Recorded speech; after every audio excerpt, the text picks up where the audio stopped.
Hi everybody, happy Sunday. I hope that wherever you are and whatever you're doing, you are having a great day. I'm recording this on Friday lunchtime and it was nice and quiet when I came into my vegetable plot to record this, and now my chickens have decided to follow me because whenever they see me, they assume I'm going to give them food. Before we get going today, I do want to just apologise to those of you who have been eagerly awaiting the Aptera interview. We filmed it just before Christmas, and the goal was to release it around New Year, but with the cancer scare and everything else, I was a bit overwhelmed when it came to work, and I've also not reacted very well to the medication that I'm on, which means that I'm spending every other day at the moment feeling pretty rubbish. Today is one of those days. I've had this persistent nauseous feeling all day, so I'm kind of on a bit of a go slow. Now, ultimately, I want to try and get that video out, and if I'm really lucky, I will have already got this video out by the time, the Aptera video, by the time you watch this one. But it's likely it won't be.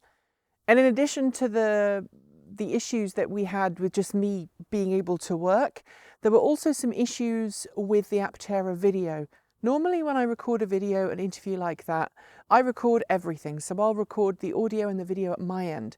But for the Aptera video, I was offered the chance to have it recorded their side and then come back to me. And for whatever reason, one of the microphones died on their end during the recording. And it's meant that I've had to do quite a lot of post-production to make sure that both Steve and Chris are audible and that the quality of their audio is pretty good. So I apologise for that.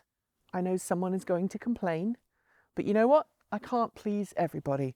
So let's get on to today's thought of the day. And it's kind of a weird one because I want to talk about alternative histories.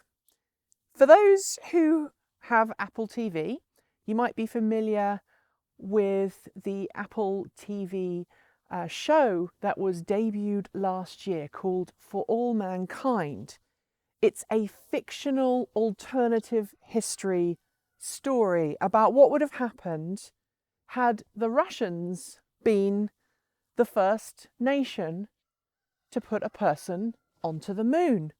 And it follows that premise. You know, what would have happened if during the Cold War, Russia had landed on the moon first? The first season was really good. I highly recommend that you watch it. The second season is about to debut.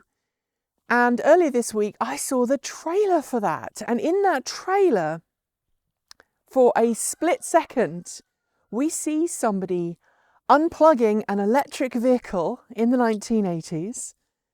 And the socket is at the front of the vehicle, and it looks like a TR7 or something like that is electric. Now, unless I'm really bad on my electric vehicle history, I think the vehicle in question was not a production vehicle at the time. Maybe it's a character's conversion, but it seems more likely that in this alternative reality, the Cold War and its progression led to developments in electric vehicle technology, perhaps, which then meant that we had electric vehicles in mainstream production on Earth far more quickly than we did in this version. I don't know if you can hear that, but Grace, she's my favourite chicken, just follows me and then very rudely interrupts whenever I'm saying anything on camera. But it got me thinking, how many alternative histories have you thought about where electric vehicles might have taken off in a different way? And what would have allowed that to happen? Now, we all know, I think most of us do, at the turn of the 20th century, electric vehicles were actually more popular in a lot of ways than internal combustion engine vehicles. They were cleaner, they were more reliable to operate, and it wasn't really until the Model T came along and the advent of the production line and the affordable internal combustion engine vehicle that we really saw gasoline and diesel vehicles take off and take over from electric vehicles. And I'm curious to know what you feel could have happened in an alternative reality. What if a different battery chemistry had been discovered? What if we'd found something that was more energy dense? What if petroleum refining hadn't happened? Maybe if there had been a big accident very, very early on in fossil fuel days, that would have caused people to go, no, we're completely wrong.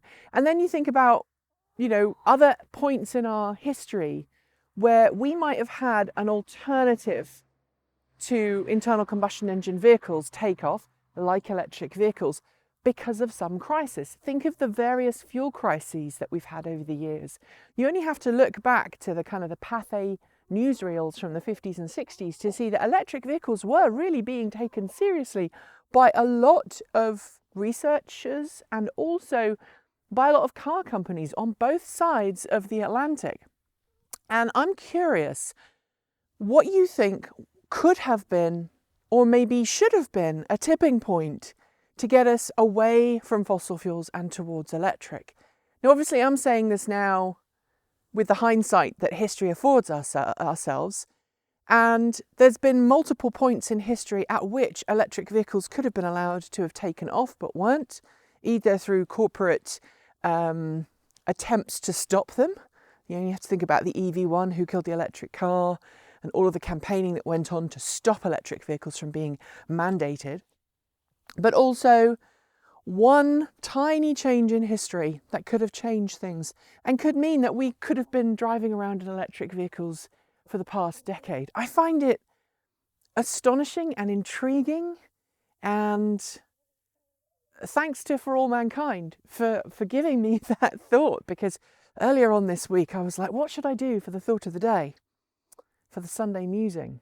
And now I know. I hope that wherever you are and whatever you're doing, you enjoy the rest of your weekend. I hope that if you are taking time out this week in the United States, please stay safe. I hope that the inauguration goes smoothly, and I hope that we are all heading towards a better future. Enjoy the rest of your day. Thanks for watching. Keep evolving.